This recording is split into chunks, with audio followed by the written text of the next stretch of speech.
What is up, everybody? Welcome back to RacingDudes.com. Welcome back to another one of our previews. Let's go to Saratoga. Let's go to race 8 on the card on Saturday, June 7th. It is the Met Mile. I'll put it up on the screen for us now. Field of 5 going on for this one, but it should be a fun one for sure. Look, I want a larger field just like everybody does, but at the end of the day, that is not what we got. We got a field of 5, but we do have two of the best, if not the best, horses in the country right now with Fierceness and Bario. So let's get going. Let's break it down, and let's look at the number one, Fierceness, as we kick things off. Of course, this is a horse as a 2-year-old and early in his 3-year-old season, at least the first half of his 3-year-old season, was known as just the wildly inconsistent horse. Just never knew. He was either going to win by many or lose by many. The maiden special weight here at Saratoga on debut, won by 11 1/4, then lost by 20 1/4 in the Champagne. Came back and won the Breeders' Cup Juvenile off that race by 6 1/4. After that, third, beaten 3.5 by Hades in domestic product in the Holy Bull. Then came back and won the Florida Derby by 13.5. And then lost the Kentucky Derby by 24.5. So, like I said, first 6 races of this horse's career, just a nightmare of a mess, right? Just all kinds of trouble.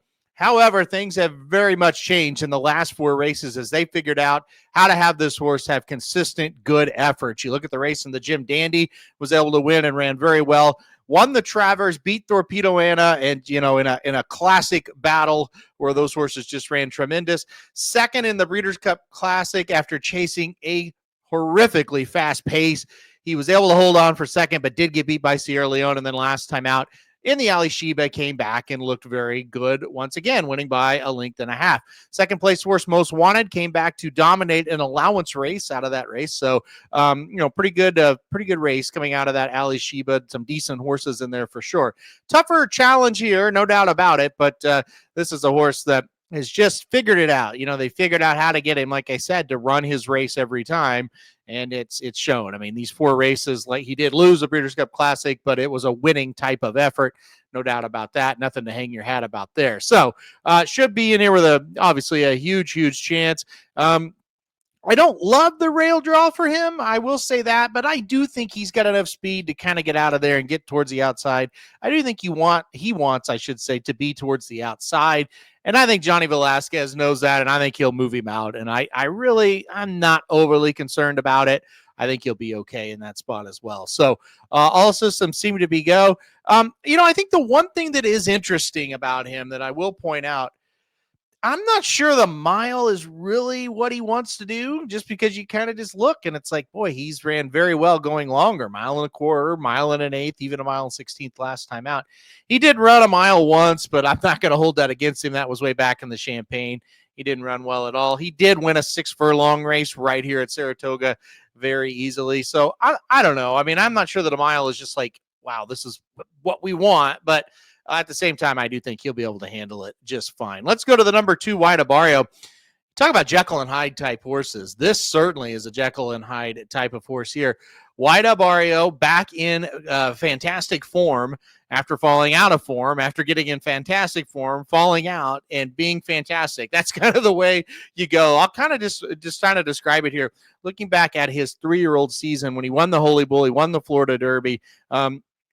Super good horse, and just a horse that looked like he was going to be, one of those horses that we're going to talk about a lot. And then he fell out of form the rest of that 3-year-old season. Kentucky Derby wasn't very good, but whatever. That's not that big of a deal. A lot of horses don't run well there. Ohio Derby got beat. You think about, he lost the Ohio Derby, the Haskell, he didn't show up at all. The Pennsylvania Derby, he was nowhere to be found. Think about describing this horse and then thinking of the big races he's getting ready to win. Cigar Mile got 30, ran better that day. Pegasus World Cup, he ran 8th in that one. That was back in 2023. So it's just like it all fell apart kind of for him. And then they change him to Rick Dutrow. He ran 3rd in the Met Mile for Dutrow. Then he wins the Whitney in unbelievable fashion and then wins the Breeders' Cup Classic in unbelievable fashion. And it's like, wow, Dutrow's kind of got this horse going in the right direction again. Then he falls kind of off the map for Dutrow. They take him overseas for the Saudi Cup. It didn't go very well. He runs in the Met Mile last year, and that was supposed to kind of be the match race last year between him and National Treasure. And he was 5th, and he didn't run a step in that one. So then we go back to Safi, and all of a sudden Safi's got him in unbelievable form again. He wins an allowance. He did run second in the Mr. Prospector, and then he wins the Pegasus World Cup, and he wins the Ghost Zapper in his last 2 starts. So he's back in top form. He's a horse that another one that, look, most of his huge wins have come longer races than a mile. But again, I think he can handle the mile. Okay. It's just, those races, those bigger races have been longer races for sure. So wild, these two horses at certain points for Fierceness and Bario both have kind of been like, wow, maybe they're done or maybe they're just not that good, but they've rounded back into form and been consistent now. So pretty crazy to see those two in the paths they've taken. The number 3 is Castle Chaos, a late entry into this race. Doesn't look to have too much of a chance here. 5th last time out, and then overnight stakes there on Kentucky Derby Day. 2nd in allowance, 2 races back. Pretty much just a, hey, please run this horse so we don't have 4 in the race, as that's how it feels to me. Let's go to the number 4, Just a Touch. This is a horse that has been pointing for the race, and I think he's an interesting one for sure. He ended his 3-year-old year with a disappointing loss at Prairie Meadows in the Iowa Derby, lost by a head. And that kind of ended what felt like a little bit of an overhyped, horse. Ended his season. He got hurt that day, and it took 238 days to get him back. He did return at Fairgrounds and looked dominant in allowance race, winning by 10. Another allowance race last time out at Keeneland where he won by 7.